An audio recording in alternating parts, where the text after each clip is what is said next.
Hi, everyone. Welcome. Carl Steinbeck here. Starting a little bit later than I intended to tonight. I've had a pretty tough week and didn't know if I'd be able to get on tonight. Wasn't on last Sunday night because I had a long lost cousin visiting from out of state and we were up in Kentucky, so I didn't get a chance to jump on. I'm sorry I didn't give you notice that I was going to be starting later here tonight. It's been a real hectic day and a real hectic week. But I'm glad I can be on with you here tonight, and at the encouraging of my older sister, who was saying that she's been waiting patiently. So didn't know what time I was going to get on here tonight. Just got home right before 10 o'clock. So I set everything up and jumped on here as fast as I could. So the topic that I was thinking about for tonight's podcast had to do with this whole bogus extortion defense that Charlie raised at his trial, which I expect us to have more of the same crazy story be presented in Donna's upcoming trial. And it had to do with this whole thing about this so-called extortion, which if you really stop to think about it, it's more of a robbery than an extortion. Normally extortion, the terminology can differ a lot between the states. And I would just say that the extortion is generally you're gonna report somebody if they don't do something you want them to do. So in this case, it's not really that they were going to report Charlie for having committed the murder of Dan Markel, but really they're robbing him and saying, as Charlie said, I was going to have to pay them a third of $1 million within 48 hours, or they're going to do to me what they did to Dan Markel. So if that was really something that would have happened, then the question is, he says he didn't have but $138,000 cash in his safe. And when Katie asked for this and said that she was forced to ask for this, or however he said it, he didn't even go into that much detail of how this whole thing transpired, that he just took her at her word for it. And then he says, well, I only got 138K. And as you can see from my safe, that's all I got. So somehow, even though he's saying that he believes Katie was a victim in this as well, she's somehow able to tell him, well, how about giving $3,000 a month? So how did Katie have this kind of power and authority to negotiate installment plans on what is in essence a robbery? Think about a robbery is you basically threaten somebody with force, show of force or a threat of force or actual force is used to take money off of another person. That's generally how robbery is described in across the United States and in um, probably a lot of other countries as well. So you have which in essence is a robbery going on here. And at that point, he's willing to get able to negotiate through Katie terms that are different, like $3,000 a month. The way he described it sounded like Katie came up with that. So where did Katie come up with this 3,000 a month? And how would that appease these killers from going to a third of a million to only 138K and then $3,000 a month payment? So it's just so much an indicator that this whole thing is just an absolute farce and a joke, because of course he's going to ask her, well, who's telling you this? Let's go to the police. We're victims in this. We'll get them the money, but it's going to be the police giving her the money. The FBI would have jumped all over this. And obviously the Adelsons know this with all their connections and their attorneys and whatnot. The reason why that this $3,000 payment was given, he admitted to this, is because they had proof that payments were being paid to Katie. So they had to come up with a cover story of why payments are being made to Katie. And if you stop to think about it, robberies ask for money up front, all as much as they can get out of the person, right? They don't allow an installment plan or payment plan for the robbery to be extended out a number of years, because you're paying $3,000 a month. That's going to take a number of years to get up to the $195,000 deficit from the $0.333 million that Charlie was agreeing to pay without knowing who they were, without a show of force, without a show of a gun or anything. And undoubtedly, Dan Markel late at night, his murder would already been in the news. So there wasn't any insider knowledge that Katie had to bring there to the table to make it look like she did have credibility, that she knew people that were behind it. So the whole thing, this makes absolutely zero sense whatsoever. And like I've said before on previous podcasts, that the real nitty gritty details are where a lot of cases I've seen won and lost. I've won many cases by going into these kind of details. And the more you study and focus on these things, like this one key aspect of this whole supposed extortion attempt, which is really, like I say, a robbery when you really stop to think about what was going down, or they're saying was going down. And then if you look at the actual payments, the payments on a murder for hire are normally like what Charlie did. You give a initial big amount up front, but not too big. You got to stretch out smaller payments over time, or maybe it's going to be things in kind like a boat that he was promising Katie, or the car from Harvey. So they're doing stuff to basically appease them for doing the job, making their lives turn out so much better as they thought they were going to live the rest of their lives, having Dan Markel out of the equation and just living their lives happily ever after, never having to answer for the murder of Dan Markel. So as it turns out, they didn't last as long as they had hoped. And when the hitman got picked up in 2016, roughly 2 years after the murder, then they started really scrambling and wondering what the heck is going on. And so at that point, they all got lawyers and formed this unified front saying they had nothing to do with this. But as we all know, that wasn't the case. And now we have Charlie Adelson convicted, serving life without parole. And now Donna's facing her trial of murder and a couple other charges on top of that, just like the same as Charlie's. And she's also facing life without parole here in her trial that starts in October. So I think there's a lot of reach back and, and analysis that needs to be done by the prosecution to really slow play and really study what Charlie said for his defense, and then see how that's going to be used, and maybe some twists on it for Katie and her case. And be prepared and be thinking about those little granular type details, because those are the kind of things that really make people go, yeah, that's right. This doesn't make any sense.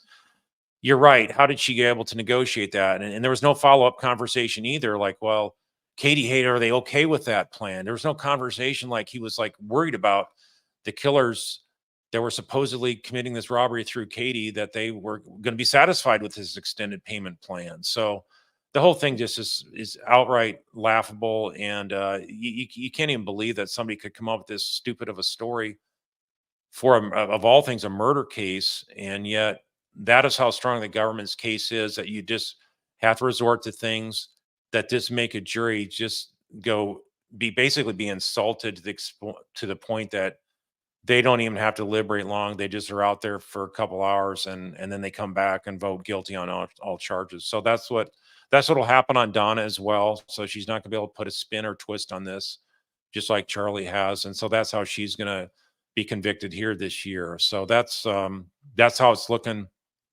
so far. And anyway, I can talk even more about more details about this so-called extortion defense, and how little nuggets in there, if you really peel back the onion, it does show even more so that this thing is an absolute farce, and no jury in the world will ever consider us to be a anything but that.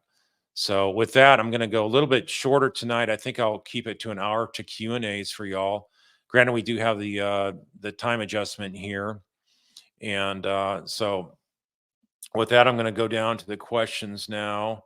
So if you've posted a question previously, please go ahead and repost that now. I guess the emojis is how you do the red question mark. That's the easiest way for me to spot it. Thank you for my mods tonight, Roxanne and Private Eye Posse. They didn't even get notice that I was going to be jumping on late here tonight, until a few minutes before I happened to text Roxanne. I didn't even get a chance to text Private Eye Posse, and I saw she was already on as well. So anyway, thank you for your support, you two. And I got Leo, or excuse me, I got little LJ sitting right in front of me here. She's taking a nap, but she's staying steady here, so she's not messing with the with my electronic cords here.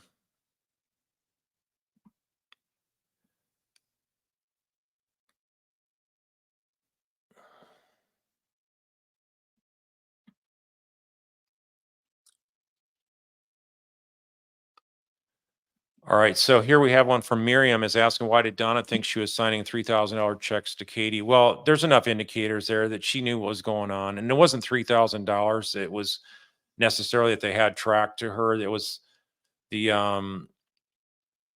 some of the amounts that we actually have proof of payments on, like the checks coming from the Adelson Institute. Those are actually less than that amount, but needless to say, she wasn't working there. She knew who Katie was, and so that's one of the indicators they got Donna tied to this murder as well. Besides the different bump wiretap phone calls by the FBI.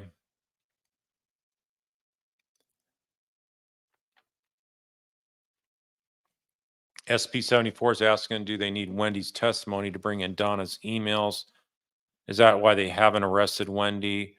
No, I think they could bring in that regardless. I think they're just doing this one at a time technique, and they realize that Wendy was a key benefactor for this whole thing, and her story just doesn't add up. She's a terrible witness, gets worse and worse every time. So that's what they want to do, is just go at them one at a time that way. But I think you could actually prosecute all of them together without having Wendy being there to testify, because if they're all brought to the table at the same time, you would not be able to call Wendy as a witness, because you'd be forcing her to incriminate herself at her own trial. Now, if she's doing that for other trials, there's those exceptions for that, the immunity type that protect her from actually saying things that could be used to prosecute her unless she lies. So if you go back to some of my earlier podcasts, I've talked about how I would expect them to bring perjury charges as well as the same charges that Donna and Charlie have faced.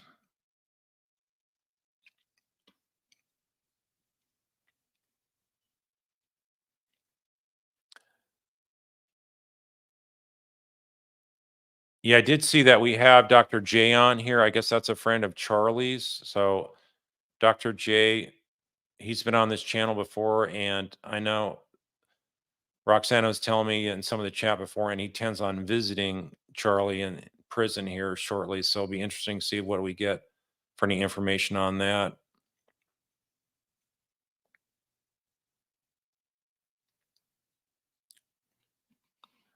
Julie Nielsen is asking, how will they deal with Donna signing checks to Katie for non-employment employee? Yeah, I've had a couple of accountants, a CPA as well, tell me that that's basically some kind of tax fraud, to be paying her for non-work and then using that as some kind of tax deduction, assuming it was used as a tax deduction. Yeah, that definitely is some kind of tax fraud. But so far, we've never seen anything from the IRS going after them. Jeannie Garnet's asking if I think the feds have been keeping tabs on Wendy. I think that they have, and I think that they will continue to do so. If you notice that special agent, Sanford, he's involved in a lot of stuff. He was going to be involved in the interviews of Donna and Harvey before the trial when they were listed as witnesses. It's almost like he's the lead detective now in the case. So I think they're definitely keeping tabs on her movements, and maybe not day to day movements, but I think they're gonna notice she's trying to leave the country, kind of thing.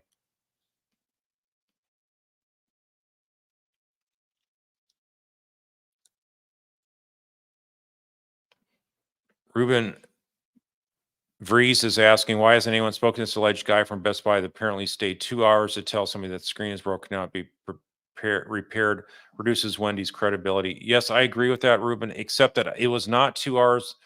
As I understand, it was 40 minutes. From the police reports, he got there around 8:20, and he would have stayed there until 9 o'clock. So it looked like Wendy was trying to stall him as much as she could, but that's not what I recall seeing as it was 2 hours. I recall it was 40 minutes. So whether it's 40 minutes or 2 hours, definitely way too long. And it definitely, I think, does affect the case. And it's helpful for the prosecution to call him as a witness. I was surprised he wasn't called as a witness, but I think for Wendy's trial, he would. And there was some chatter some weeks ago where people were saying he passed away, but that was not the case at all. It was somebody with a similar name.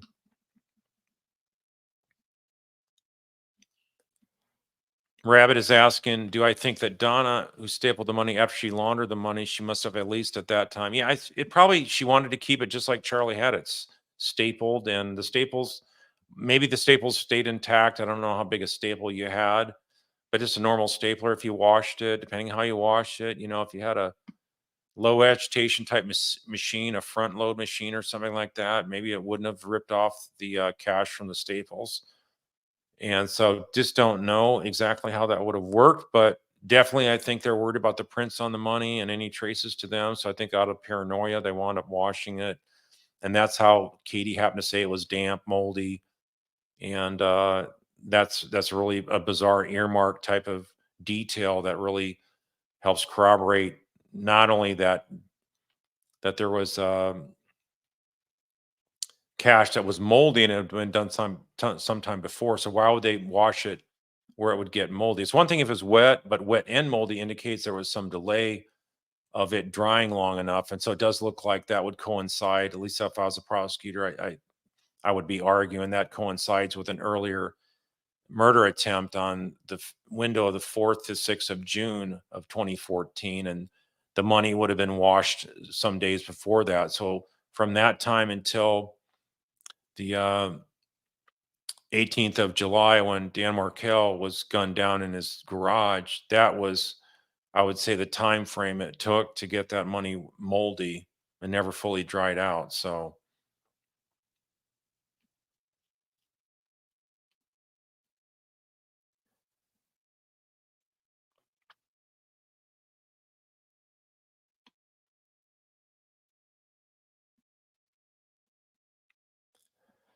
Christine McLeod is asking if they bring in Wendy's WhatsApp texts and calls for Donna's trial, can they also use that evidence in Wendy's eventual trial? Yes, I do hope they get the WhatsApp messages. I know they did that in the Murdoch case, and so hopefully they're going to be doing that as well here. But there's no indications from any discovery that that was done. So I'm not very optimistic they're going to have that in this case, and they maybe asked for it too late. I'm not sure when they initially asked for it, but I did not see that in any subpoenas, any of their documentation submitted as discovery matters.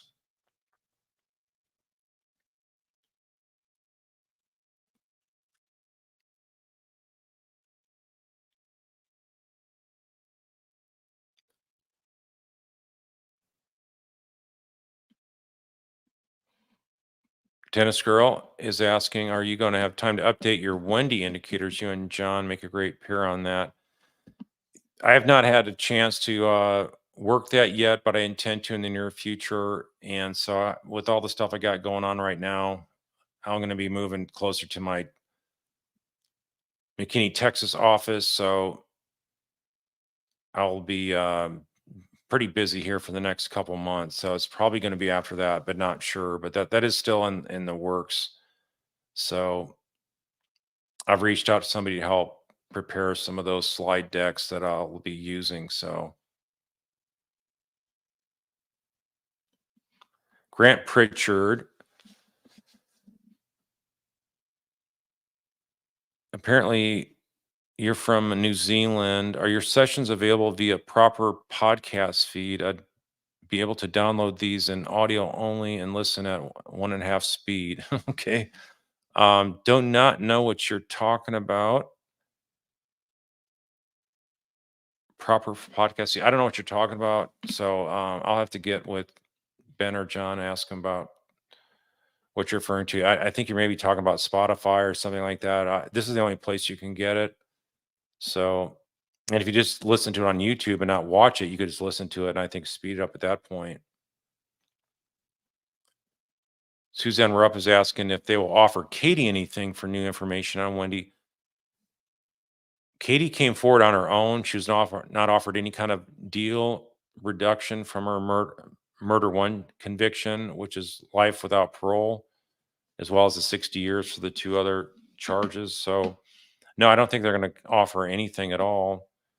After she cooperates and whatnot, depending what they think she was of value to the state, they may try to do some kind of sentence reduction motion to the court, but that's not a guarantee.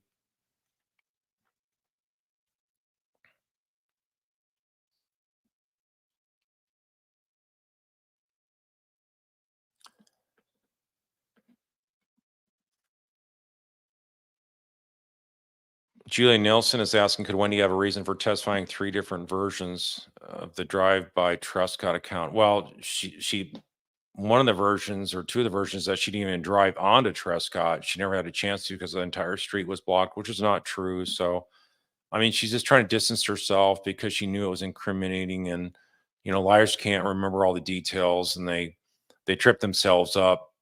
And maybe she didn't even intend to. She just blurted out because when you're lying, you can't remember all the details and how you're going to twist your story around. So that's basically how those kind of things happen from what I've seen on witnesses that aren't going to tell you the truth.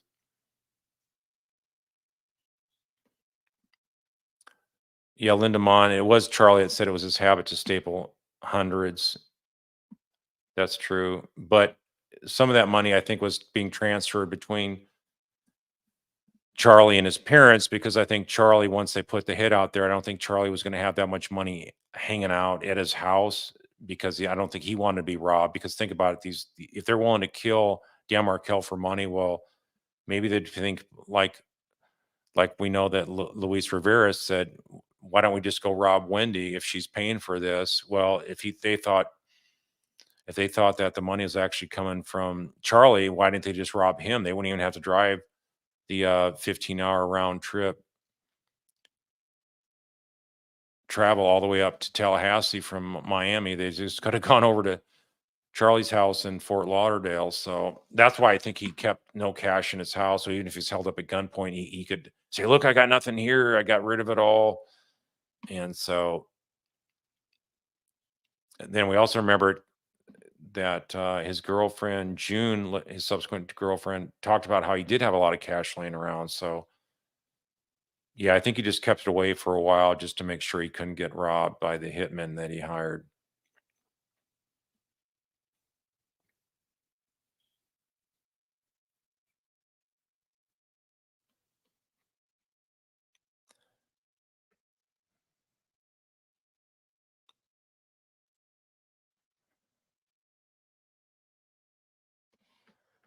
Skeeter Girl's asking that, oops, I think it was a huge miss that Georgia didn't ask Luis if he knew what a third of a million is and how much money that translated to. He and Sigfredo both wouldn't know a third of a million from peace. Yeah, probably not.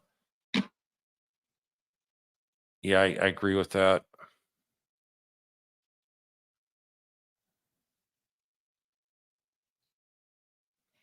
So here, Dr. J is saying that his wife's going to labor this week with baby boy number 3. And so give him a month or so and they'll look into visiting Charlie without the baby, of course.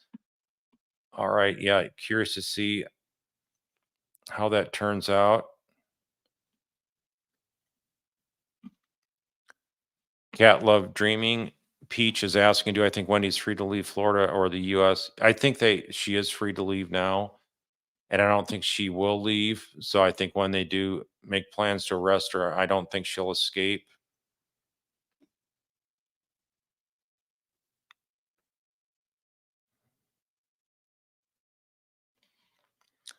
Jeanette R is asking, did Katie ever say how much she was actually getting from Charlie? I never heard her say anything about the supposed cash monthly payments. Yeah, that I don't think we heard anything exactly like how the 3,000 exactly was paid every month. So I think they wound up paying it different ways, different things like fixing her, giving her the Lexus, fixing the Lexus, and it needed some a couple thousand repairs, I think, and putting her, being willing to pay for her to go on boat trips and go to Key West and things of that nature. So I think he was doing a lot of in kind type of payback to help her be rewarded for the being the middle person on this murder for hire scheme. As a matter of fact, is asking, so do you think Charlie still thinks that the trial strategy was great, or is he just too embarrassed to admit that it stunk? Yeah, I think he's still stuck on his cognitive dissonance where he's going to be stuck on this idea that it's all the Tallahassee jury and he had a great defense. And so I think that's going to be something that probably Donna thinks as well. And so that's why they're going to probably do this 2.0 of this so called murder plot that's just not going to fly with the jury, and they're going to expect a different result from Charlie's, despite the absurdity of it all. And it's all, and like I say, it insults the intelligence of any person.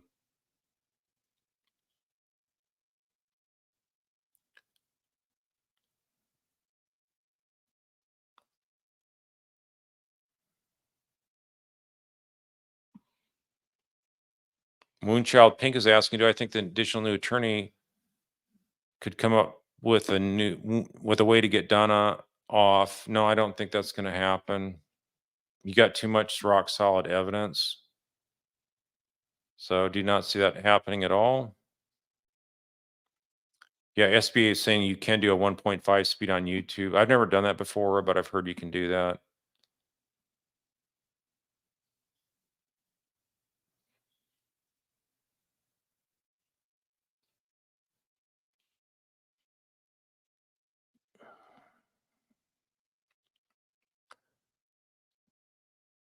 Elizale is asking, will Sigfredo be called to testify to his accidental mix-up phone call? Unless his attorney on appeal indicates to the government that they should subpoena him and he's willing to cooperate and give a proffer, I don't see that happening.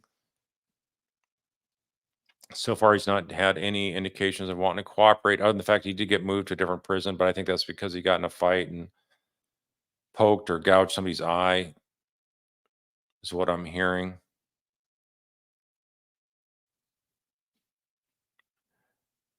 Maya Giordano is asking, how big does the lie have to be to get Wendy on the perjury charges? She told big lies and little lies. You go after the material lies that she said. You don't go after minor lies. You go after the real material ones for the perjury charge or charges. So each trial, she told different lies, and they kept on getting worse and worse. Like this last trial, she lied about whether she had another boyfriend. She lied about whether the book she wrote was about, you know, mirroring her life with Dan Markel and being in a town that was like off civilization. It was so primitive and that kind of stuff, and how much she hated it and all that kind of stuff. So she denied that, of course, on the witness stand, when yet the acknowledgement of the book indicates this is largely based on her life. So yeah, it's that kind of stuff is perjury. And even if you didn't get a perjury conviction, you want to bring in her previous testimony because it helps seal the deal on the murder part as well. So if I was prosecuting something like that, I could care less who they get convicted on the perjury. I'm going for the murder charge, and that would help bolster that evidence. So that's why I would want to bring it in.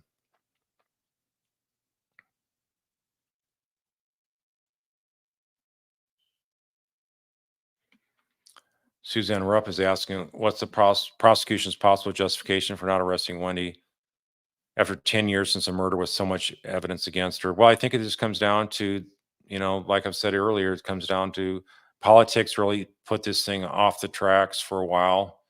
And I think with the current state attorney, Jack Campbell, he's turned the corner and is willing to go after Adelson's now. And they're just really slow. They're going after this way slower than I think is appropriate. Given the strength of the evidence, they should have had all the Adelsons there at this last trial. I think they would have convicted every single one of them.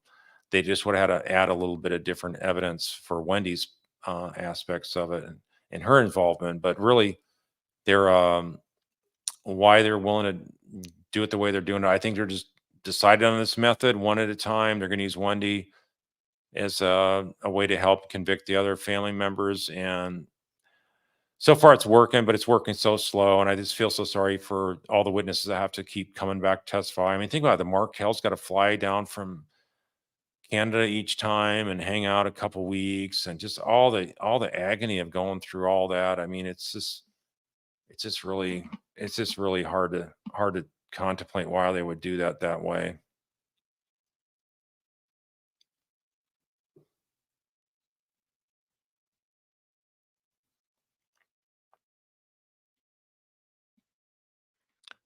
Julie Nelson is asking, how much money does Wendy have access to that went to her boys in addition to the SSA of $4,800 a month? Well, I know there's life insurance that Dan Markel had on the boys worth several $1 million. So I think the care of the boys, they would be getting that. So that's probably that in the thousands every month as well. So yeah, she's probably sitting on easily 10,000 a month between those, maybe up to 20 between those various sources.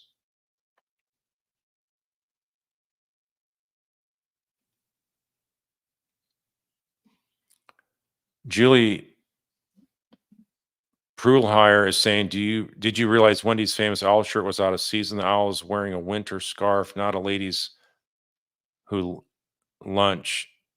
So yeah, I think that I saw that earlier in the week. Somebody, maybe that was you saying that it had the owl had a scarf on it. Yeah, so but he had a short sleeve, so I'm not quite sure what to make of that. But yeah, the whole thing with the owl does seem a little bit bizarre. Not an outright strong indicator, but some people definitely think it's an indicator. So that's why I had it on my indicator list that I did some months ago with John, my brother.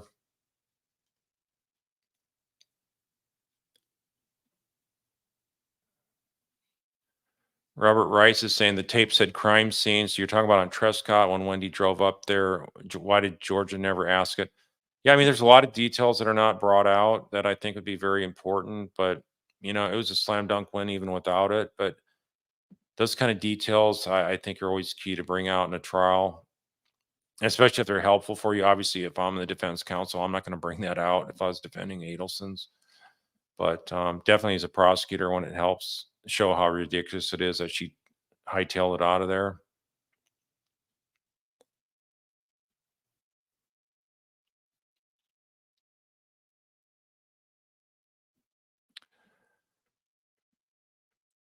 Okay, Janie Garnett saying, I heard that Charlie's being allowed to talk on the phone with Donna. Have you heard that as well? No, I have not heard that as well. That would be very troubling to me if that was allowed. So have not seen that. They're co-conspirators, so for that to happen, I think is extremely unusual. And the only reason I can think they would allow that is they're saying, well, because they're both one of them's convicted, the other one's not, they're going to allow them to talk. But I just think that would be a big mistake. Hopefully that's not accurate information.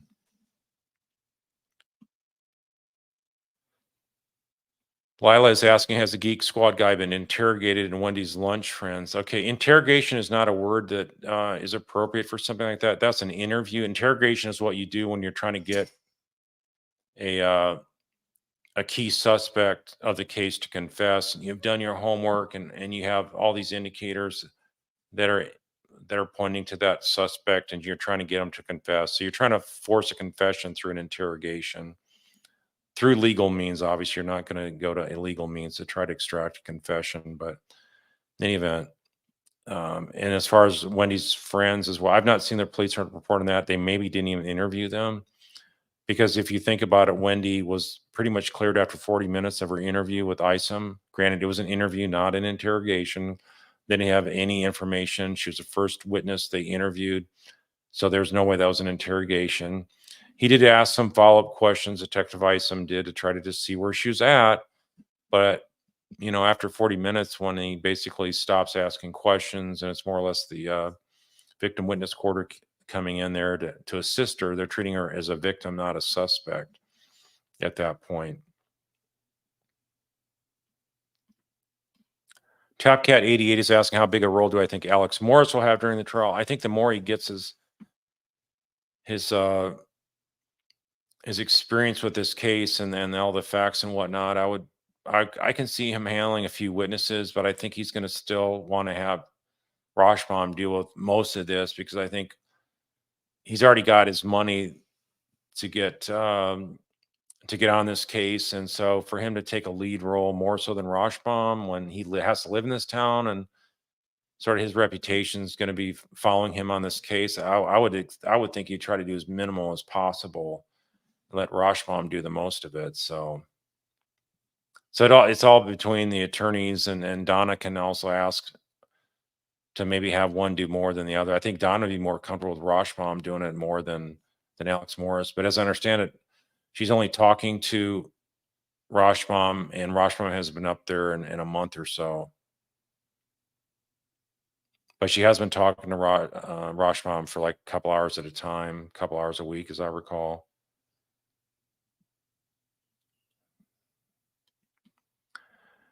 Debbie M, good evening. Do you think Donna's reaction to Meaner at the airport arrest speaks to her culpability? Her comment, not this again, was insensitive and awful.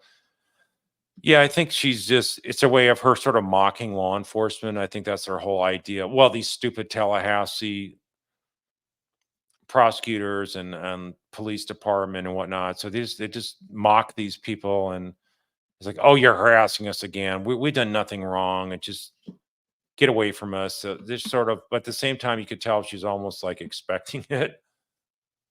That's what I thought was the case. She didn't act shocked at all. I thought she was just like, oh, come on, really? So I thought that showed that she was, in a way, sort of relieved. I think bodily reaction wise, I think she was relieved.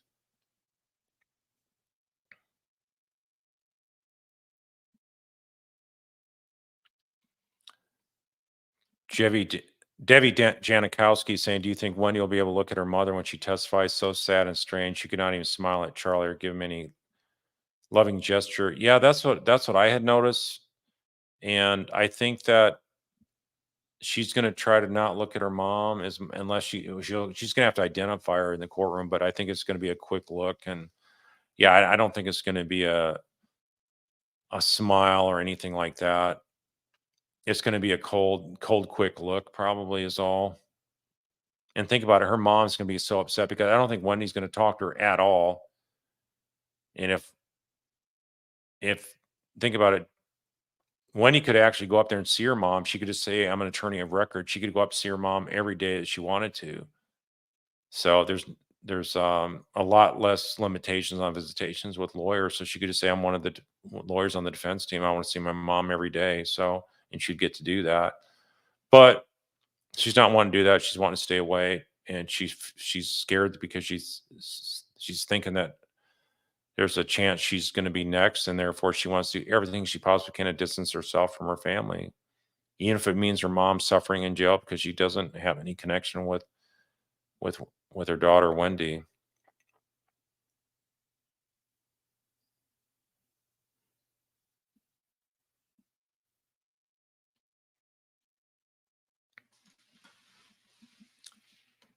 Mary Patterson is asking if I feel that those whom protect the Adelsons are being investigated initially, complicit enablers be investigated. I don't think that's the way it works. I think, the people at the top that called the shots and were able to get this thing slow rolled. I think those kind of things don't not really ever rise to the top per se, and there's no investigation. It was so many years ago now, and I think the focus needs to be on just going after the next ones. And there's not going to be a kind of a paper trail or digital trail in those kind of conversations. There's probably just a phone call, and that led to another phone call, and that led to maybe calling Megs, and that's all it takes, 20-minute conversation or 20-second conversation, and and the damage is done at that point. SP74 is asking about, do I know the details of the 50K failed solicitation? That was supposedly the one done in July of 13, the summer before Dan Markel was murdered. And that supposedly we knew about that from somebody, I believe it was a jailhouse informant that said they were told it was, they were told that by somebody else in the jail. They're offered $50,000. They basically just took the money and ran. They didn't act on the murder plot. And that's maybe why they were looking at somebody that they had maybe had more connections to and be able to put heat on, and maybe a long-term relationship would be necessary to make sure that they were they had the buy-in they needed, both for the murder as well as for the cover-up afterwards.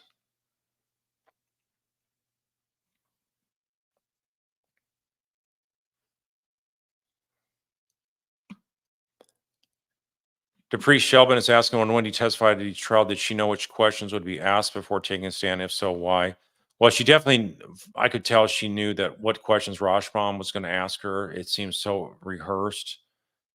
And if you compare that to the ones that were asked by Georgia, I don't think she knew what questions Georgia was going to ask her. I think other than the fact that the same ones from last time that were asked, so she would have known just from the history of that, and I'm sure she would have gone over transcript or a videotape of what she said beforehand because she's trying to keep her story straight, but she still, like I say, did even a worse job the third time.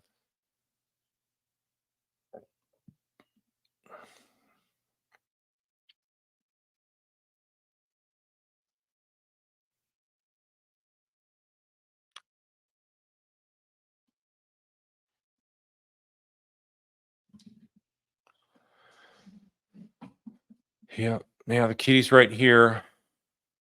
Tigger went to bed early, and Leo's outside.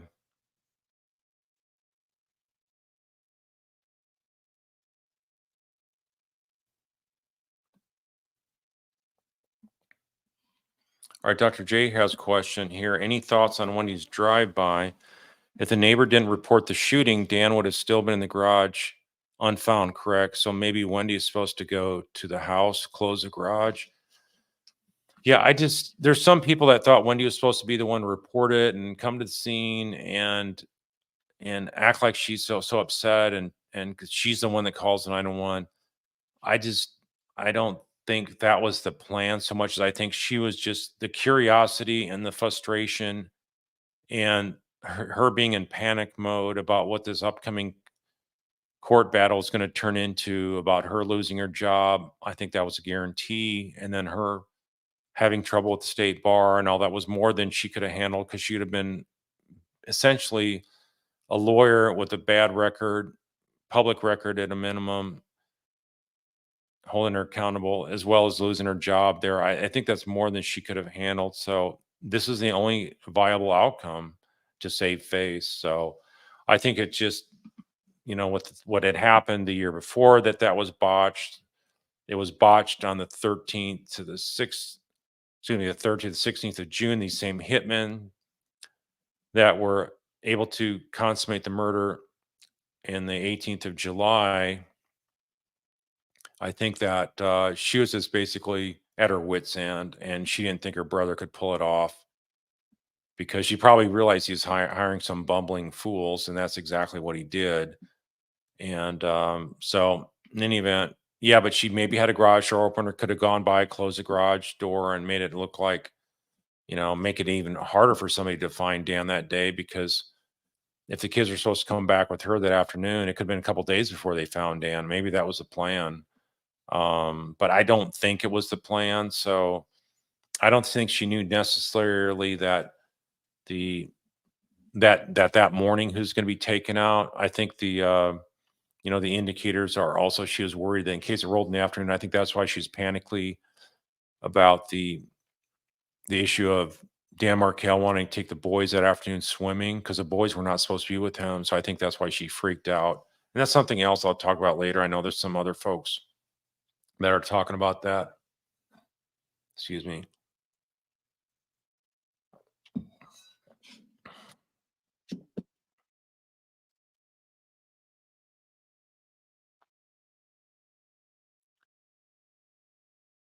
Ocean Girl saying that, in my professional opinion, a woman like Wendy could stall the Best Buy guy by showing physical interest in him to delay his departure. Probably agreed to secrecy. I think that there probably was a lot of flirting that she was doing with the guy, trying to keep him there and ask him a lot of questions and saying, "Hold on a minute," and I got to talk to my brother if he was there during that time frame, which I can't remember if he was or not, but I do believe that definitely a stall technique going on. And yeah, I mean, a guy just say, "I can't fix your TV. It's not under warranty for this cracked screen." I mean, that's like a 3-minute house call. So to turn that into 40 minutes, that's definitely highly suspicious. And I would bring that out. And I would call him, I would have called him as a witness every single one of these trials. Why they're not doing it, I don't know. I just feel so much more comfortable going to that kind of detail of a case like this. So I'd be doing that if I was prosecuting here in Texas.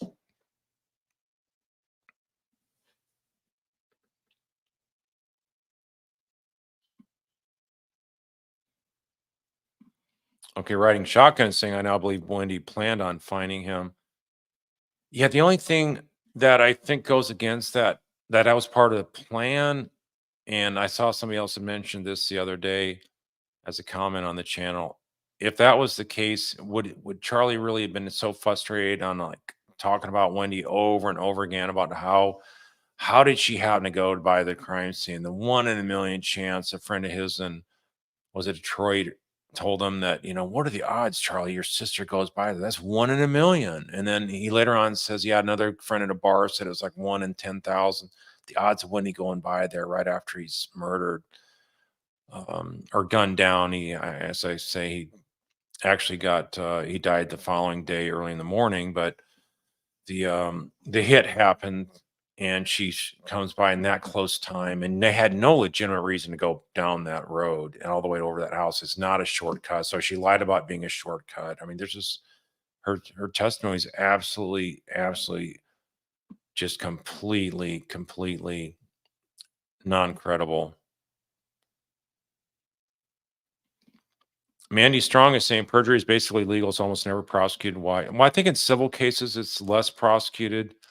I don't know why there's not more effort to do that. I know that I had seen some stats on the kind of perjury charges that are brought up in Florida, and there's a number of them that are brought up the last number of years in Leon County as well. So for someone to say that Leon County never prosecutes those, that's not true.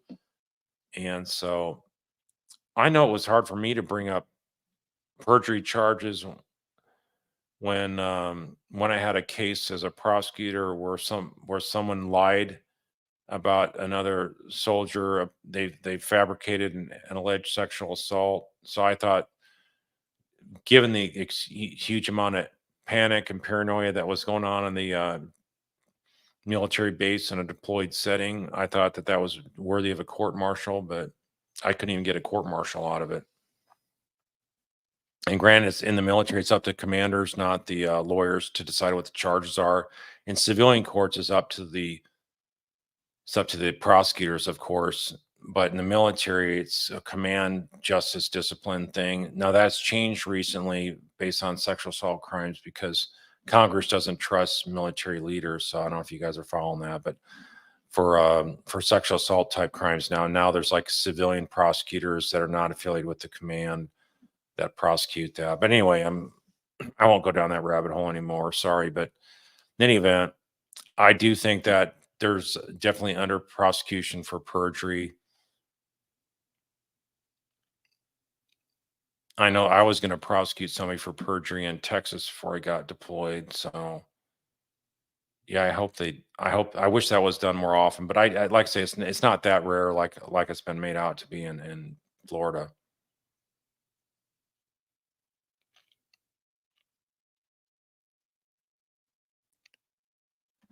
Crime Prano's asking, why does Wendy seem so sure that during the trials that she won't ever be arrested for the murder of her ex-husband? Well, I think that was like one time she mentioned, was that the first or second Katie trial she mentioned where she mentions, I'm not going to be arrested for this. And she was smiling about it like, there's no way. But I think they also didn't like really scare her. I think they were in her questioning the first two trials. But I think this last trial, I think Wendy came out of there knowing she looked bad, real bad.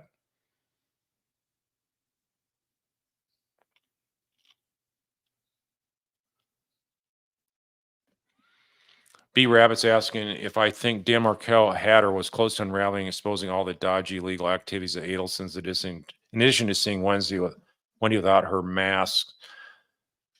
I don't think so because I think all he was trying to do, he was just trying to have her honor the divorce agreement and the support order, which included visitation and things of that nature. So he was supposed to get first right of refusal if Wendy wasn't able to take care of the boys because she had to go out of town or had some other thing out of town. He was supposed to get the boys. The boys weren't supposed to be given to her friends or have the grandparents come up and see them instead of the boys. So that was, direct violation of what was agreed upon. There's also FaceTime visits that they were supposed to have that, Wendy had signed up for and she agreed to that. And it's in the best interest of the kids after all, but she didn't want to agree to that. So Dan was actually going after things that were just enforcing of what he had agreed to because he wanted to see his boys. And he was basically just thrilled to be their father. And, but that was asking too much from Wendy's standpoint. So that was intolerable.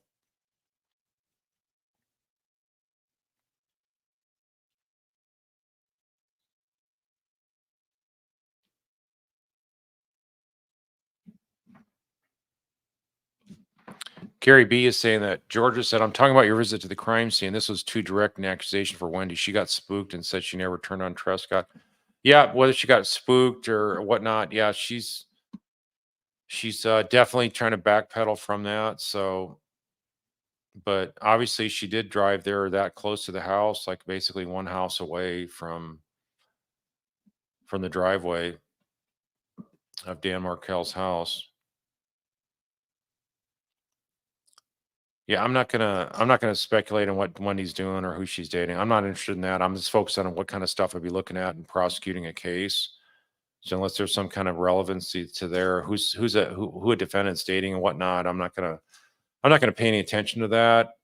And unless there's some kind of relevancy, so I don't know of any relevancy, and I'm not really thinking that's going to be something that they're going to focus on at trial. There's many other details they need to focus on in trial, like I say, whether it's the Geek Squad guy or whatnot.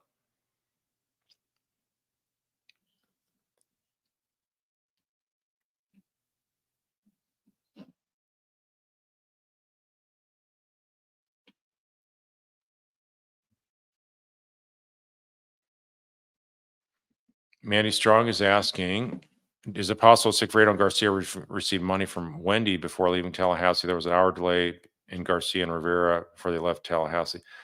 I don't think so. I think she wanted to stay as far as she could from them. I think she just was thinking that they had another botched effort, so she was driving by the house. But to actually meet the killers per se, I don't think she would have done that. That'd have been really, really foolish to do. But then again, this murder plot was extremely foolish, a completely disaster of a plan that never had a chance.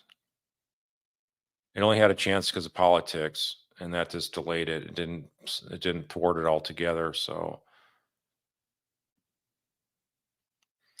yes, driving son and Donna can speak to Harvey from jail. Yes, they do talk. I don't know the frequency of that, but yeah, she would be able to talk to Harvey.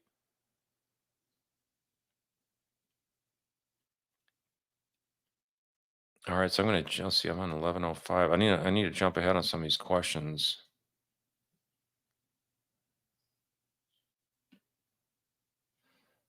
Okay, SB 74 saying I heard an interview today with a juror from either the first or second trial. They saw the lie. They saw every lie of Wendy's for what it was, and then they knew you couldn't see crime scene tapes from Centerville Road. Okay, yeah, I don't know if I've seen that one or not. I think you're talking about an interview today. I don't know. Did that come out today, or is that something that you just saw that was filmed previously? Not sure.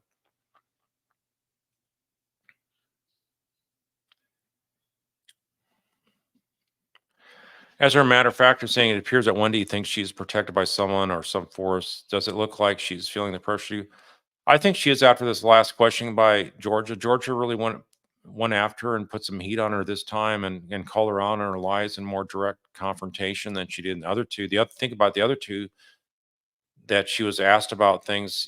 Georgia did some follow up on like the gibberish thing that she lied about, and part of that was also helpful by the judge because the judge stepped in and said, "How do you spell that?" And then Georgia had a great comeback saying, "Well, it's spelled that way in your phone." So for Wendy to say she didn't know how to spell gibbers, I mean, that's pretty bizarre. But yeah, I do think she's feeling the pressure. Plus, I mean, think about it. She's paid hundreds of thousands of dollars to have this John Laurel be advising her over the years and be trolling the internet and hiring people to do disinformation, I'm sure. So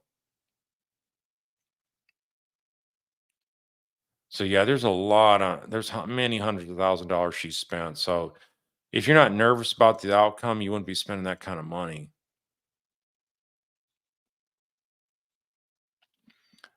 Carol Tell is asking, do I think Charlie Adelson will ever do an interview from prison like for 2020 or Dateline to say he's still innocent? I've never thought of that. And as a lawyer, I'd tell your client never to do that. If your client's innocent, then maybe that's some risk you're willing to take. But a guilty client, any attorney handling Charlie's case is going to know that he's guilty. And so they're not going to want him to sink himself worse because the whole story is so preposterous and just utter nonsense for anybody with half a brain. So I just don't see that as being a smart move at all, but who knows? I just would never expect that.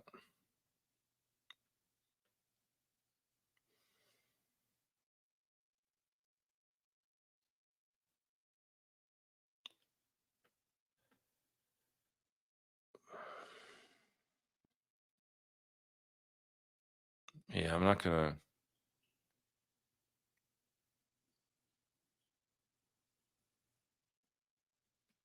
Phoebe Beach is at saying maybe Donna washed the money because it was moldy from the first attempt. That's what I've said all along. Is that's why I suspected the money was moldy, is because it ties into the previous June 4 to 6 window.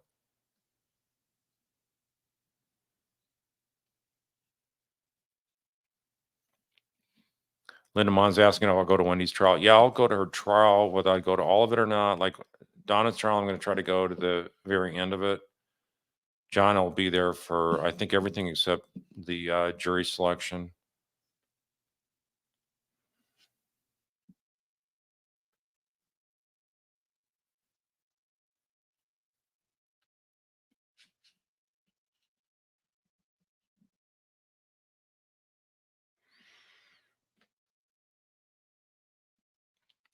Cat Love is asking, isn't it true that by not asking a lot of questions, Georgia preserved that evidence for Wendy's trial? Well, I think that she did ask a lot more questions this time because I think it was going to the fact that you have another Adelson there in the at the defense table. So I do think that any questions she would have asked, I think they were appropriate. And then if she's lying, then they can bring it out as perjury. So I don't think that would be a reason why not to go into more testimony in detail.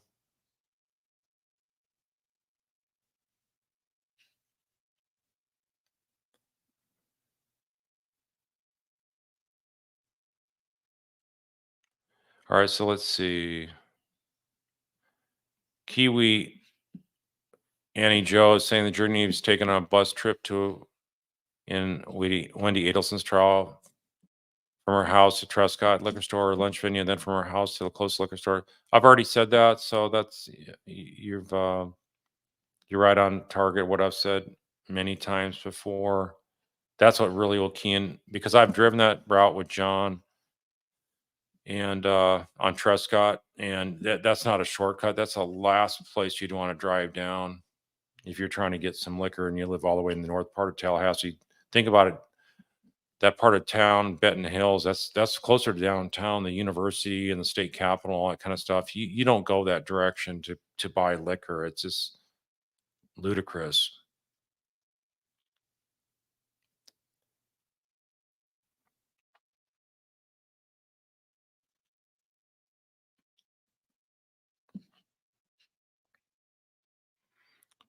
Sabrosa is asking, could Wendy talk conf- confidentially, I think you mean to say, to Charlie and Donna because she's a lawyer?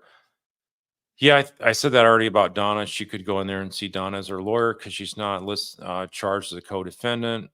But and also to Charlie, yeah, she could do the same for Charlie because she's not listed, was not listed as a co-defendant, not charged as one anyway. She was named an unindicted co-conspirator.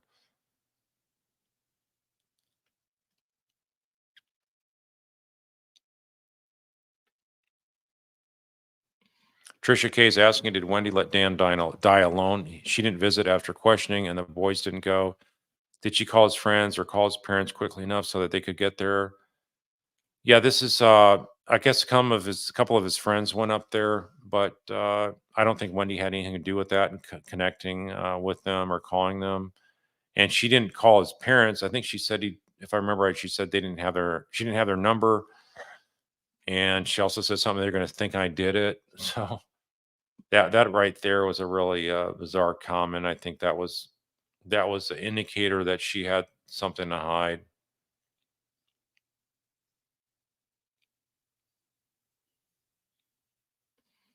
Kiwi Anna Joe's asking, don't I wish Isom had told Wendy that Dan hadn't told Wendy that Dan wasn't going to make it. Yeah, it would be interesting to see if they played that differently. And because she didn't seem relieved that when they said that he hadn't passed yet, that seemed to make her nervous, not happy. And she didn't ask enough details about how he was shot and all that kind of stuff. So yeah, none of that added up to as to something an innocent person would how they would conduct themselves upon learning of that tragedy. So I think that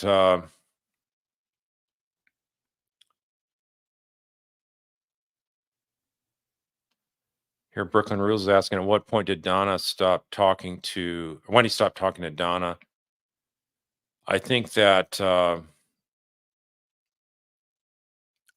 don't know the exact time frame, but I would say that she definitely started not cut off all contact. I think once Donna got arrested, we've not seen any indicators that she's been talking to her mom since then. Remember, she's already keeping distance from her mom beforehand. She did show up one time to go over things that they were planning for their escape out of the country. Anna's asking, would the holdup of Wendy being arrested be due to the prosecution being afraid of John Laurel? I think that could have been a factor, a big factor, and combined with the political influences where they are just afraid to take on these super high priced lawyers and they're intimidated by that. So I think that that's a something a prosecution never be afraid of. If you know you got the right defendant in the gun sights, you go after it no matter what. And these attorneys cannot manufacture evidence. They can't turn a guilty client to look innocent normally. And so you just got to go in the level of details as necessary to prove all the details are there to get a conviction beyond a reasonable doubt, and you'll be good to go. And that's as you can see, they got a slam dunk win against Charlie, and to group them all together, there would have been a synergy and sort of a spillover effect on the guilt of one. Makes it look like it's all a family affair. You could have had Rob Adelson, the oldest child of Charlie and excuse me, of Harvey and Donna. So I think showing how all those people worked as a pack to bring down Dan Markel, I think it would have been a great thing to see all of them being convicted at one time. But we're not going to see it that way. They're going to go one at a time. But it'd be nice if they sped it up and the next time they had both Harvey and Wendy arrested the same day.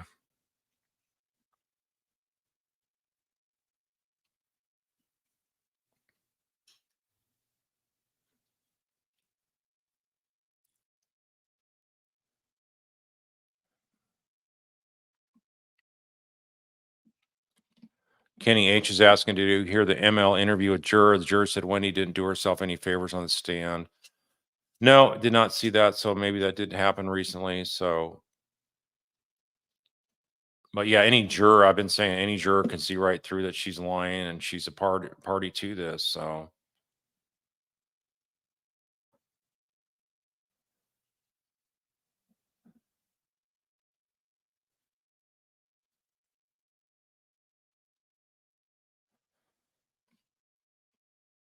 all right. So we have here Michael Cookson's asking, Wendy is smart by not talking on the phone. Why wasn't she smarter by not implicating her family during the police interview? And why wasn't she smart by staying away from the scene? I think, like I said before tonight, and I've said it in a number of other podcasts, I think she went by the scene because she just could not stand the suspense anymore. She expected it not to have happened. And she's probably willing to call up her brother and say, what the heck, you guys screwed up again. What kind of bumbling knuckleheads you got going on there? You got these flim flams that can't even do a simple hit job. And you're paying them all this exorbitant money. So I think that's the conversation she was expecting to have with Charlie. But then she shows up there and all these cop cars are there and the crime scene tape. I think it stunned her. I think she was like so thrilled to think this actually happened and maybe the pressure release happened. And I think that's if she did have any cries, I think they were mostly all fake cries. But if she did cry there in the jail cell, excuse me, in the interview with Detective Isom, I think it was maybe a relief that her career wasn't about to collapse. So, and no more having to deal with Dan Markel, no more having to live in that godforsaken, uncivilized rat hole called Tallahassee. And so, think about it: South Beach, all the things that she wanted out of life. when she saw that crime scene tape and all the squad cars there, it was like she won a $1 billion lottery. And so that's really what it came down to.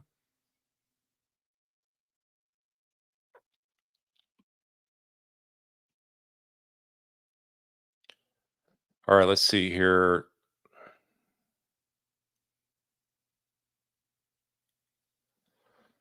Gary Bradshaw is saying the police interviewed Wendy's and Dan's friend who strongly felt Wendy was involved. I can't remember her name, but she's a lawyer. Would she have a role in the forthcoming case? I said that after the closings of the trial for Charlie. I said, I'm surprised they didn't call her name's Tamara Demko. I'm surprised they didn't call her because she was really another lead to corroborate Jeff Lacasse and also Wendy, who said her family might have done this as well.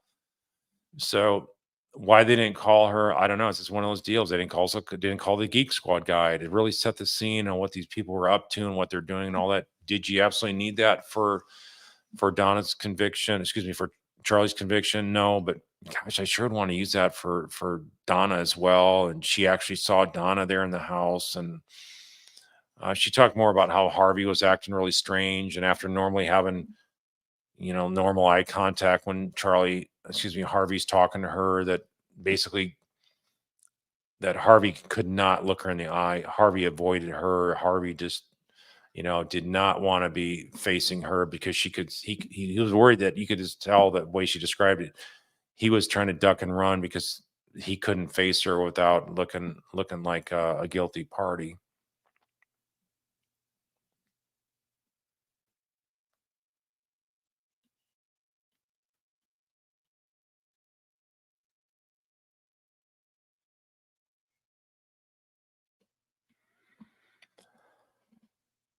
Anne says that I noticed that Wendy and John Lauro sat behind the prosecution instead of sitting by Charlie. That bugged me. Yeah, that's I'm trying to remember. I think I remember that as well. Yeah, I mean they can sit on whatever side they want and the courtroom is not packed at that time, but acting like they're supporting the prosecution against the brother. I mean, that's another way to try to act like they're trying to distance. So that's probably what a normal lawyer would do, is say, hey, let's sit over on the prosecution side. But yeah, I mean, it basically makes it look like, hey, you're trying to distance yourself from your own brother. So is that another data point that they're thinking, the jury in the back of their mind, subconsciously at least? And think about it. I've said this before. Where's the parents? Where's Donna to corroborate this so-called extortion slash robbery effort?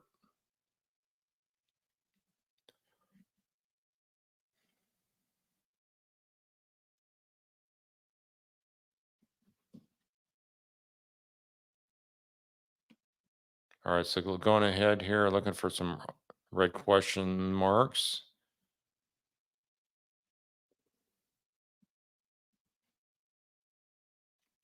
Milan Labe is asking, how did her realtor know about the shooting? Was news out yet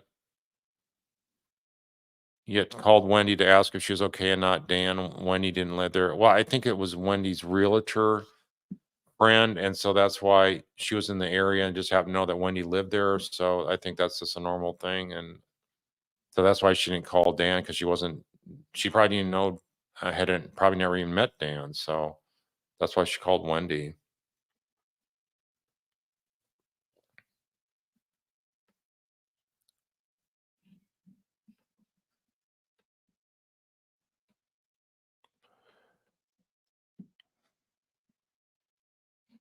Tennis Girl 101 is asking, can you think of a reason the Geek Squad guy didn't testify at Charlie's trial?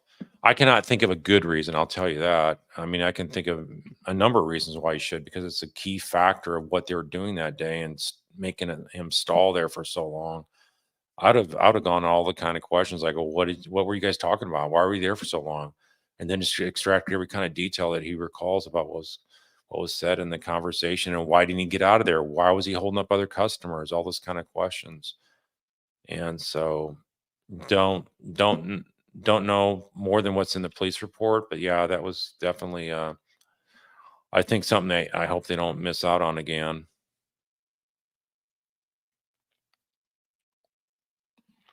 Carolyn A is asking, did anyone notice there's a 2-week discrepancy in Wendy and Charlie's recollection of the celebration throughout dinner?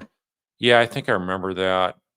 Not a lot of people talked about it, so that's a good point, Carolyn. So it doesn't matter when it was, whether it's 2 weeks or a month or even 6 weeks, but I think that the bottom line is what really transpired. I think there's also discrepancy where Charlie on the witness stand said she went to the bathroom and threw up, and then yet Wendy says she and has told other people she threw up right there on the table. So yeah, yeah, Rosie, I talked about this earlier tonight. The Best Buy tech guy has not passed away. This is confirmed by some other podcaster. I can't remember who it was, but same guy, same name but different guy. So thankfully that's not the case.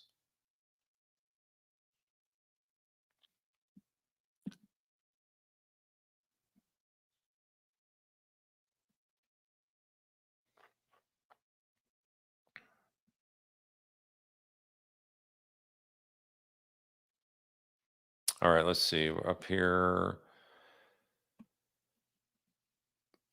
TS Jackson 72 is asking, has Wendy being given use immunity helped in any way? I don't see it if it has. Well, I think having her up on the witness stand has helped in the sense that she does look completely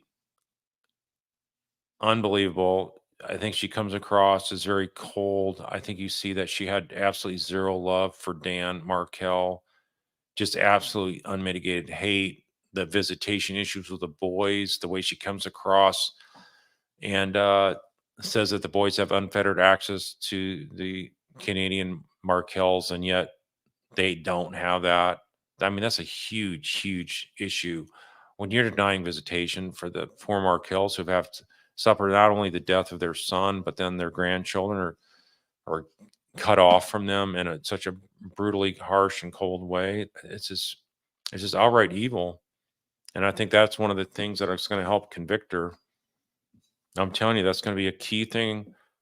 The Markells are suffering right now, but I'm just saying that this is going to be a real dagger against Wendy when she gets up on trial here in the near future.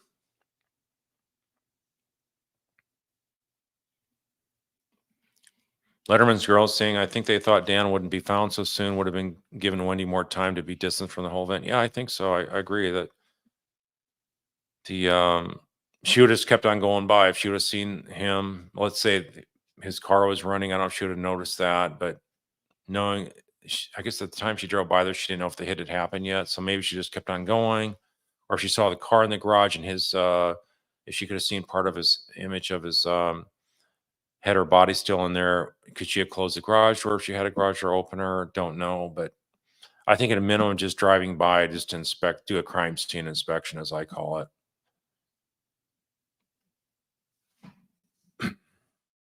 My shelves are empty because I'm getting ready to move. That's why.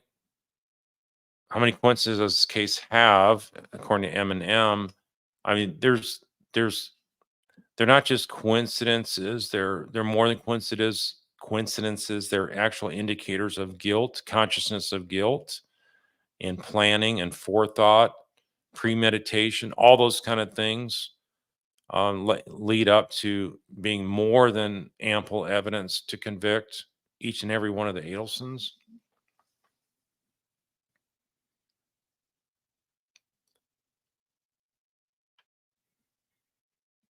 Genovi's Pikachu's asking, yeah, Carl, one reason the Geek Squad wasn't one of the prosecution star witnesses. I mean, just because a lot of prosecutors try to streamline cases and they didn't consider it that important in their minds, but that's the kind of thing I'm telling you from my experience working with juries.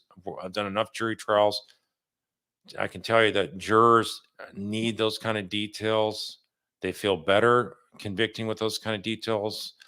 And maybe you don't need it for the normal 12 jurors, but if you have some kind of outlier juror that doesn't think the right way, maybe that one type of critical data piece could flip the script and get them to vote to convict as well. That's why you don't want to leave any details on the table that could be a material thing to flip a juror if they're on the fence and just don't get it.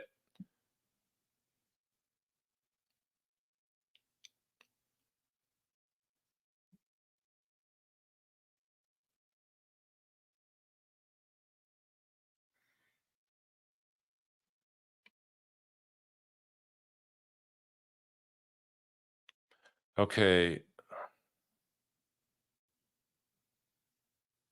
Dana D'Angelo is asking, what about Wendy saying she took the shortcut to get to Monroe and that was the street the shooters were staying on? She meant to say the restaurant, but she said Monroe. Yeah, that I think that came up in the last podcast too. So yeah, a number of people have been talking about that. Yeah, that's a kind of slip up, isn't it?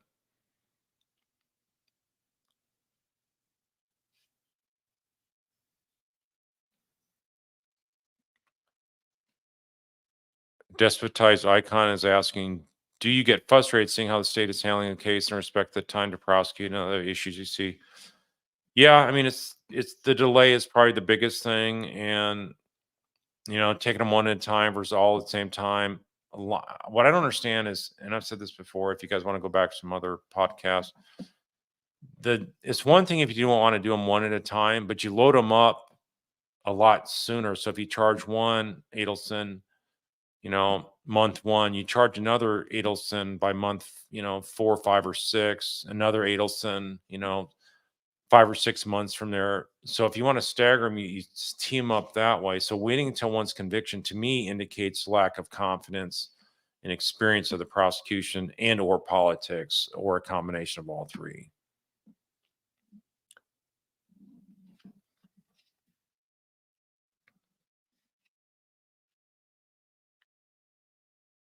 I see John's here. Thanks, John. Yep, he's got me this nice Sony that's working fine. I think it was a cord a couple podcasts ago. The cord shut down the video for after like maybe an hour or so. But other than that, it's been working like a champ.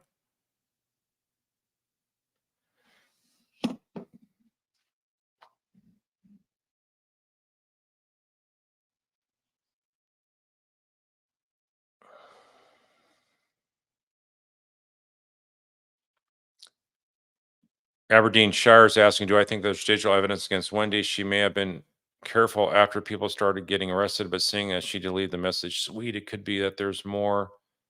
Yeah, I think that there's more, and we don't know for sure, but I think there's going to be more that comes out, and I think that they're building a better and better case against all these remaining Adelsons.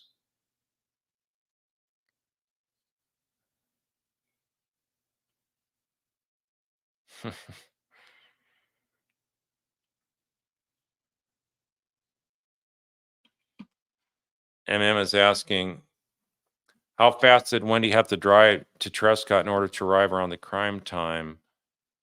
Was she rushing? Well, it wasn't at the crime, the murder attempt effort. It was actually like maybe 70 to 80, 90 minutes, somewhere in there after the actual shots being fired. But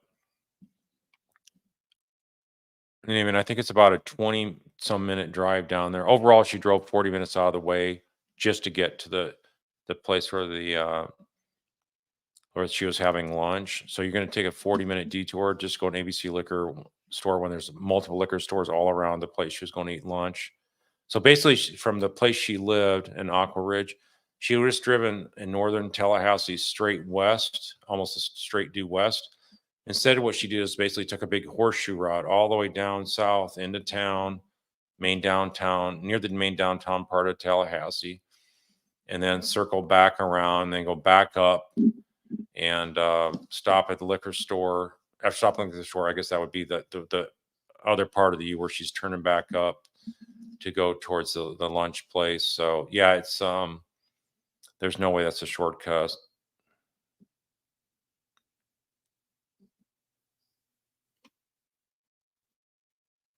Okay, Clues Beekeeper saying you totally need to watch today's video by some lawyer who interviewed a juror. Sounded really bad for Wendy. Okay, yeah, I mean that's what I've said all along. Wendy's, I mean, you get her up on the witness stand.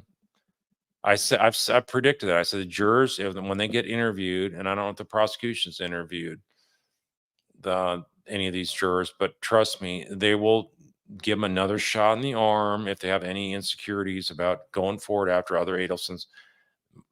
Mark my words, they will find, without a doubt, the jurors would have convicted Wendy, probably with just the evidence they had, nothing more. But like I said, they got a day and a half or two more of just Wendy to specific type evidence against her. So it's no doubt in my mind a open and shut win for the government if they go ahead and do it, which they better, and I think they will.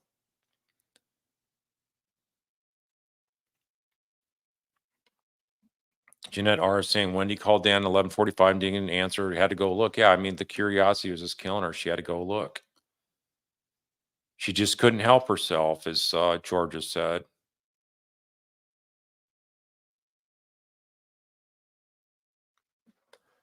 Kendall B is asking, would it be unreasonable, inappropriate, or legally unethical for you to reach out to the prosecutors or DA to convey your insights or legal opinions regarding the prosecution of Wendy? I'm just not. I have not done that. I think they know who John and me are.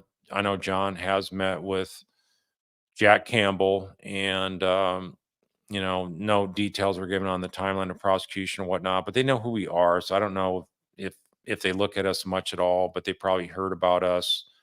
They probably heard about me on the radio down in Tallahassee in multiple days leading up to Charlie's conviction. Me saying good things about the case, good things about how the prosecution was proceeding. I expected a slam dunk win. I didn't expect the jury to be out long at all. So all the things that I basically said that were going to happen did happen. And I was there on the radio praising the great job that Georgia did on her closing. I said that the cross examination was sufficient, that she didn't need to do some kind of roundhouse slam dunk cross where Charlie confesses and Will's on the stand. It's not needed. Charlie sunk himself, and as a maestro, he was not going to be the kind of guy that any jury would believe could be robbed by Katie without a gun, without any ability to physically force him to cough up a third of $1 million or anything short of that. So it's just all just nonsense, because the only thing that makes sense from everything that any jury would know about how humans interact with each other, that this is exactly what happened, is that they hired these hitmen to go kill Dan Markel. And that's just an open and shut case. There's no if, ands, or buts about it.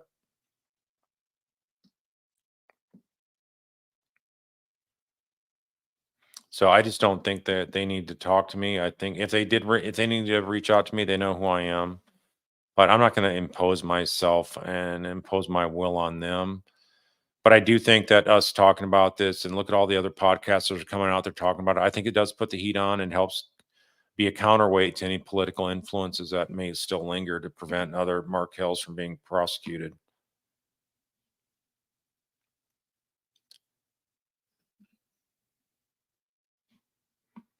Well, it's only Perth. I think that's way out in Western Australia. So it's only 12:31. God, I saw it's a lot later than that. MM's asking, what are the odds when he gets arrested? No, I think they're going to wait till after Donna gets convicted. So hopefully it'll still be later this year. But think about it. After Charlie's conviction, you think they would have had all teed up, ready to go, ready to arrest her? No, they had to like fly through the seat of their pants, trying to scramble to get the arrest warrant prepared. So yeah, that was discouraging to see. Hopefully they've learned their lesson and won't wait for a tip of a neighbor to say that they're getting ready to fly out of the country. I mean, gosh, that's another topic. John and I were talking about that the other day. I mean, how close they came to being years away from being prosecuted, and probably maybe never. So that's another thing to talk about down the road here. I said I'd stop at an hour, and I've already gone to midnight here from 10:30 my time. So I guess I'm going an hour and a half.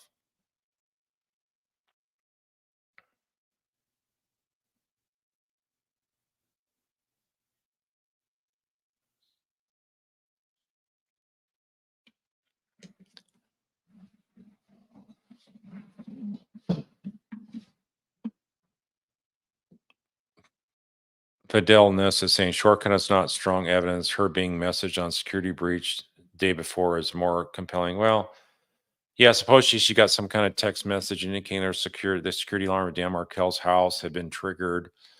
And but you know what? That I beg to differ with you, and that's fine if you think the shortcut's not the strongest evidence, because for most people, it actually is the strongest piece of evidence indicating her knowledge, foreknowledge. Even Charlie, you listen to what Charlie said. It's like, what are the odds? And the timing of it just make it look like she was involved. And if it looks like she's involved, that means Charlie's involved. So it is the strongest piece of evidence to 99.9% of the people. So that's fine that you don't agree. But I think overall, if you're on the jury, what matters is you would also convict, no doubt, upon seeing all the evidence.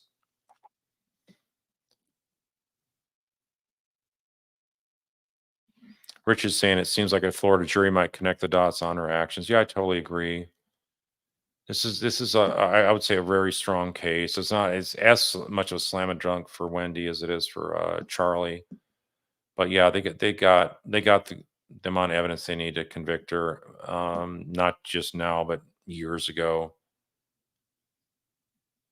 Mandy Strong is saying, I don't think they can use Katie anymore. She's lied too much. Your thoughts? Well, even the biggest liar can come clean for them in some respects. And I think the biggest thing she gave for them was, I thought, why it was important with this extortion theory slash robbery theory that they came up with. It's important to show who Katie is. And you can see she's not a sophisticated person to overcome the maestro and be able to rob him like that. So it was just such an absolute insulting type of defense.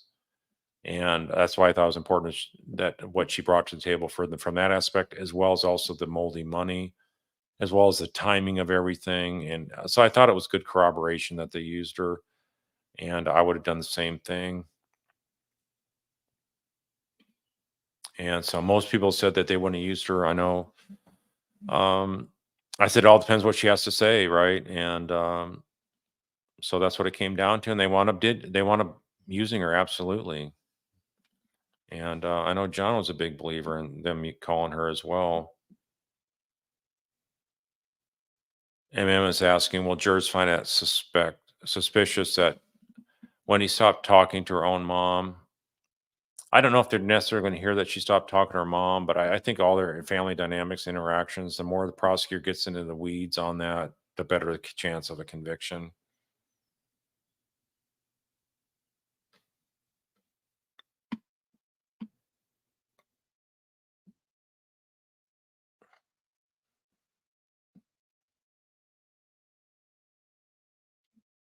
Jeanette R is asking, what do I know about Latin King gang retaliation? That's why Katie's afraid to admit it all. I don't think that's an issue at all here. I mean, if any, the one that was really making the Latin King an issue was Roshbaum and Charlie making it sound like he thought it might be Latin Kings and all that. But I think the Latin King retaliation, it wasn't a gang hit at all. Now, was Luis Rivera a member of the gang? Yeah, but this was not a gang initiated hit. He did this on the side to help out his childhood best friend, Sigfredo Garcia, who was the the basically the long-term boyfriend, off and on again boyfriend, and also the father of Katie's two children. So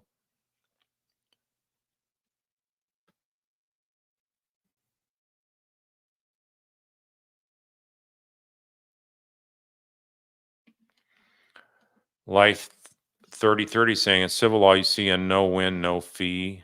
But why is this not applicable in civil law? Well, first of all, most civil cases that's not the case. It's usually only in personal injury cases. And in personal injury cases, the attorneys make an exorbitant amount of money. And think about it, the lawyers get paid before the injured victim does and before the hospital does. So the clients last. And so that's a very unique, I think, unjust type of situation in the law. But if all the lawyers are pretty much doing that, then you really don't have much of an option and an ability to change that. So you're saying surely lawyers who push for trial are thinking they'll win, then they don't deserve full pay. Well, I think in criminal law, if you had it where criminal defense lawyers won't get paid if they lose their case. Well, first of all, the prosecution's bringing the case because they believe in the grand jury for a lot of states, if they have them, they believe there's enough evidence to go to trial.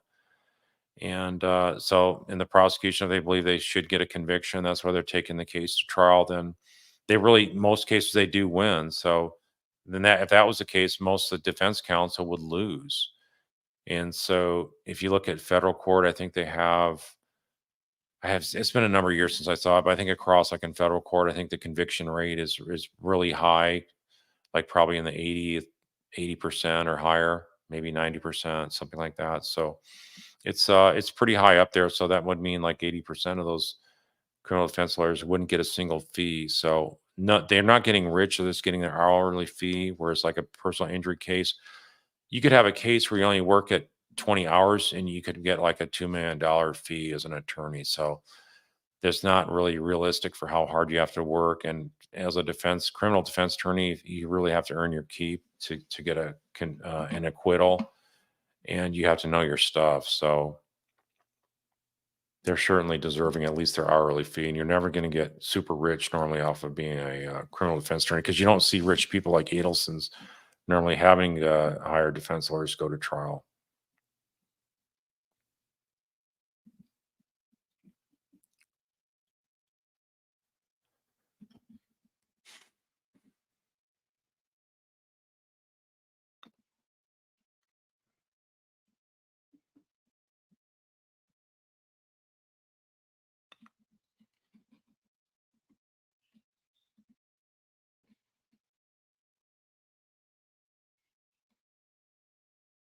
All right, let's look in here.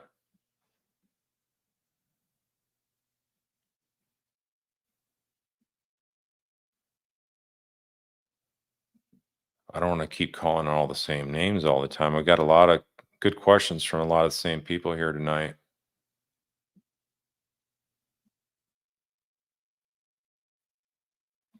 MP is asking, do you think Donna stapled the money since she delivered it laundered and DNA free? Probably from Charlie's pile of cash and Don and Harvey's safe.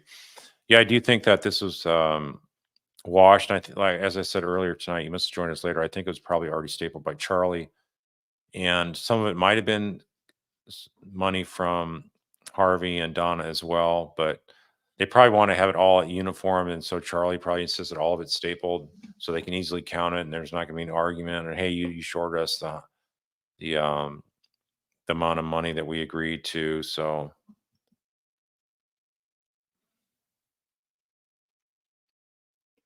Veronica's saying if I had two little ones, I'd rather live in Tallahassee than South Beach. Much more family friendly. Absolutely. I mean, it's Tallahassee's like, it looked like a really neat town. Very, very cool scenery. A lot of neat plants that I had not seen before.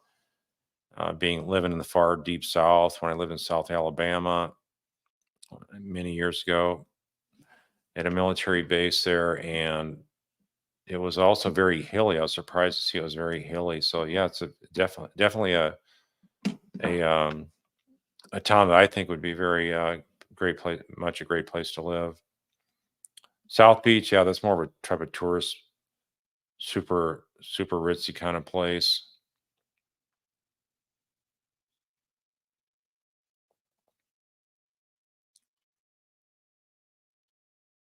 Yeah, we might have I'll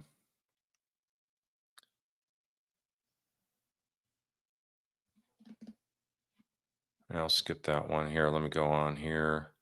Let me see the times around 11:43. Okay, I'm about 20 minutes behind.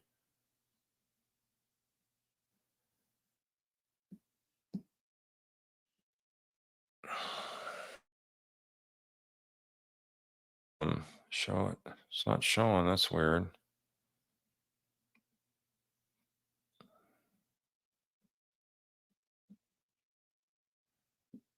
Okay, here, Jesus Christ Saves says that Carl, that owl on Wendy's shirt is a huge piece of the puzzle, if not the piece. I'm seeing it now with everything going on with the P. Diddy, all the sicko rings. Um, so I don't know what some people think that was on one of our indicator lists that the owl T-shirt was it had symbology, and the symbology had to do with the fact that some of these occultish type organizations do like symbology and whatnot. So I think that we also had an owl be posted by, was it Luis or Sigfredo? I forget which one of those posted it the evening of Dan Markel's hit on the 18th of July. So, and then Katie told him to take, I think it was Katie that told him to take it down right away because it looked bad. So, because that's a sort of like a symbol of death in a lot of cultures in the occult as well. So I think that's for some people that's an indicator. People that are knowledgeable that kind of stuff. Other people may mean nothing, but that's why you put whatever you can and put whatever details you can as indicators as a prosecutor in a case like this, because you never know. This one, one little detail like that can, like I say, change the outcome. Luis Damon is saying, "Do you think Wendy was dressed like she was because she was packing?" I'm not sure so much it was packing, but I think maybe she didn't want to miss the call in case it happened. So she maybe just thought she would not dress up to go to lunch like she normally has. I'd be curious and I'd ask the folks that attended lunch, does she ever normally dress like she did that day? And I bet you the answer is no. She doesn't dress like, as I call it, a gardener. So, and I think a number of ladies here have commented before, people don't show up to luncheons with their girlfriends dressed like that. And that's something I would agree from what I know about how folks get together. Is it possible that it could be a normal type of thing for some people? Yes, but I don't think that'd be the case for Wendy Adelson. But don't know, but that's why you should ask the friends what they what was the norm.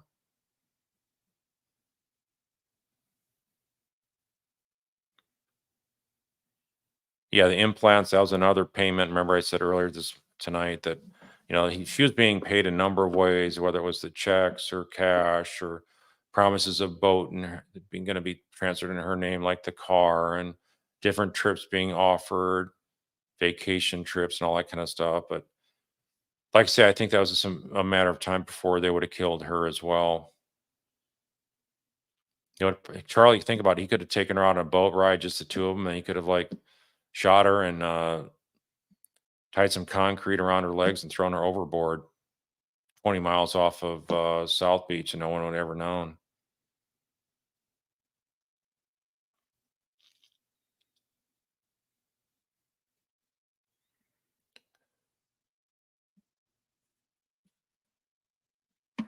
Lovely Spinks is asking, did you see the recently Wendy posted a short YouTube video about Gaza? No, I have not seen that.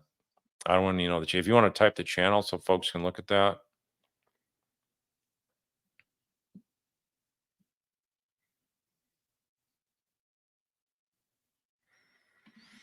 Yeah, Ann is saying, I'm curious how Wendy was acting in the liquor store as she drove by the crime scene. I hope the police talked to the ABC liquor guy who assisted Wendy and told her that her eyes were blue.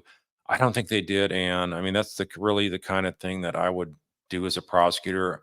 I want to know everyone that had contact with the suspect that day, and those kind of details are so critical. What I found is those are the kind of things that can really tip the scale and just leave no doubt in your mind a jury would convict.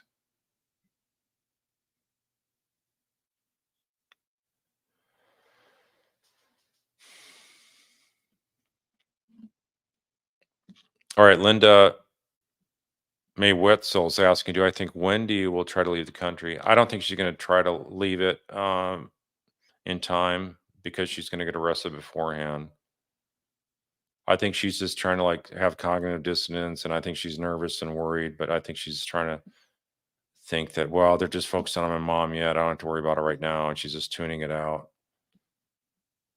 But wouldn't that be so great if the prosecution changed their MO and just went ahead and arrested Wendy and Harvey in the next days?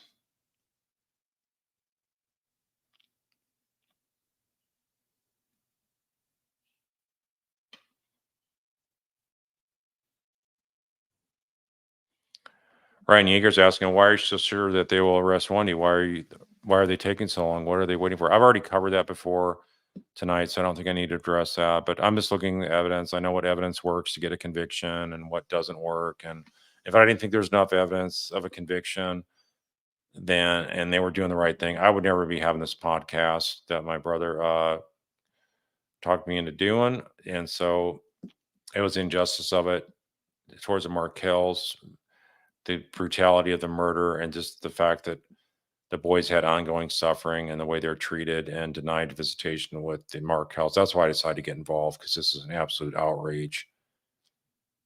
And I would be fuming mad if I was a prosecutor on this case and my higher up, the state attorney office, did not let me prosecute this sooner. So this has gone on way too long, and stuff needs to keep speeding up. Is all I can say.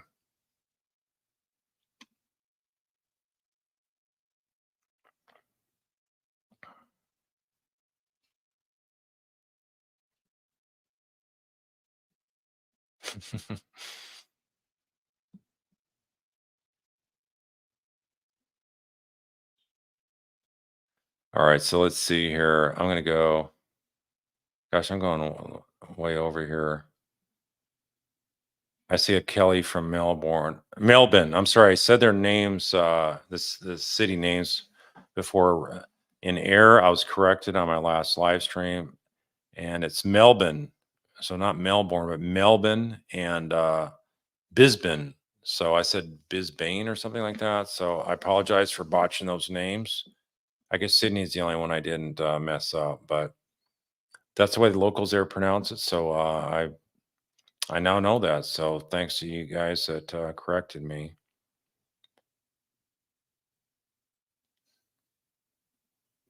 Wesley John Holmes.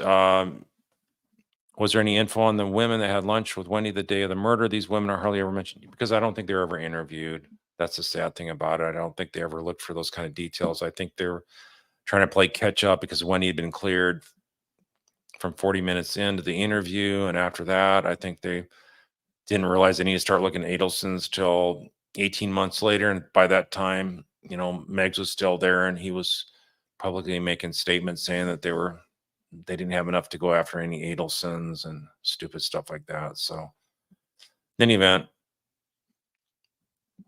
that's something that's never too late, though. They could always still follow that up. But maybe 10 years from now, from when that happened, they're not even going to remember. So, but I think it's still those kind of stones you need to unturn, look them over, see what they reveal. And if you get nothing, at least you tried.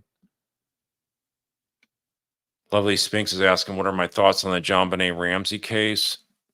That one, I've followed a little bit off and on over the years, and I think that there was I think there wasn't enough. I think there was politics in that one as well. And I think that a lot of things that happened was they didn't seek enough assistance. Boulder was an area that they did not have experience in homicide investigators. And with that lack of experience, you need to bring in the folks that do have experience right away. And I think that they waited too late. And I think a lot of it's like, we got this, we know what we're doing, we don't need any outside help, kind of thing. So that's what I'm recalling from way back in racking my brain trying to think back what happened during that time. I know there's been some different stuff that's come out more recently, like it might have been another guy that came through the basement window or something like that. But the whole thing is really a bizarre case. And like I say, the investigation wasn't handled correctly from the get-go.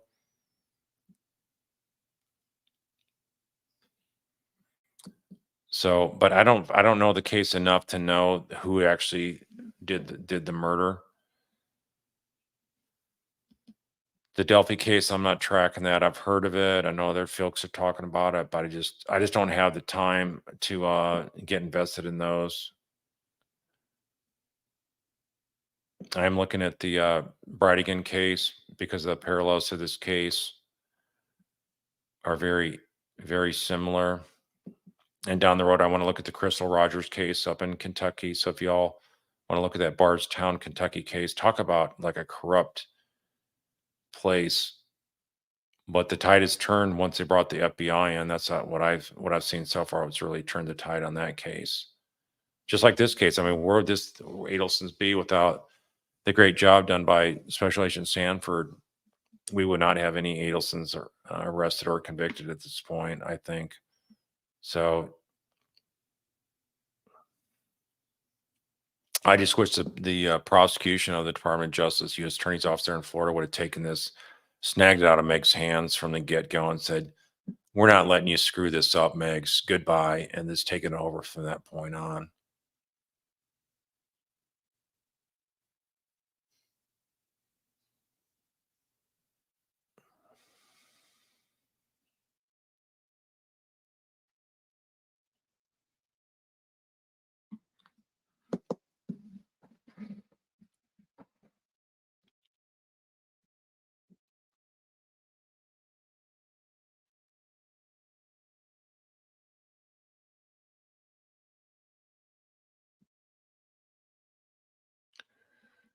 Yeah, I did hear that. Lovey Spinks is saying, "Did you hear that Charlie was moved again?" You mean he's moved away from the Columbia Annex? I think you mean to Columbia Annex. So that one, I think, is what you're referring to. If he's been moved since then from Columbia Annex, I'm not tracking that. So, all right, people are asking why the books were moved because I'm moving out of here. So I'm moving closer to my office in Texas, and so that's why you see my office. The condition is no books, and everything behind me is going to be gone probably by tomorrow. So I've got a lot of boxes and stuff laying around, and so writing shotgun. No, it's not difficult to get in the trial. Long line, no, there was not. And so if you came down to the trial, you'd be able to get in. I don't think there'd be any doubt about that. There may be a bigger, at least that's from Charlie's trial. I think the case has probably grown with bigger tension this time around, so maybe a little bit more difficult to get in. But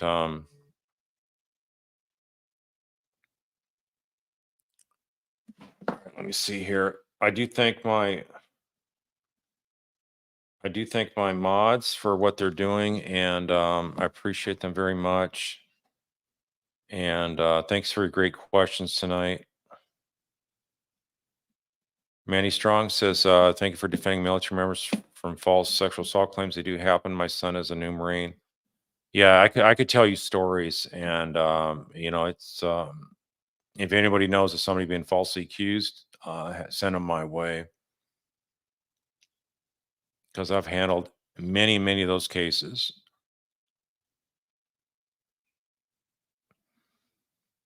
as a defense attorney. I should say I've also handled rape cases as a prosecutor, so I know both sides and what it takes to get a conviction and what it takes to get an acquittal.